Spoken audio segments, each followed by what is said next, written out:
There are two methods to change the network interface name. The first method uses the IP command. First, I list all network interfaces using the IP command.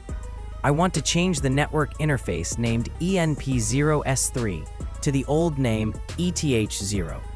So, I use the IP command again.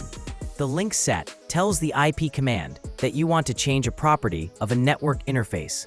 The name of the network interface you want to rename comes after dev, and the new name you want to assign comes after name. The second method uses the namef command, which is part of the NetTools package.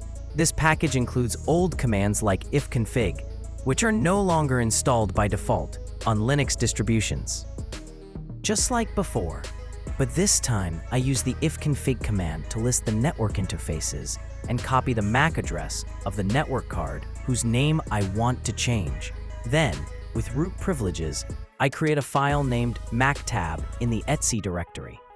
Inside the file, I first write the new name I want, then a space, and then I paste the MAC address of the network card.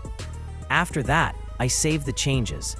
Finally, I run the namef command with root privileges so it reads the mactab file and assigns the new name to the interface whose MAC address matches the one I wrote next to the new name. So, the namef command is both deprecated and dependent on the MAC address. I hope this has been useful for you, and I'd be happy if you subscribe.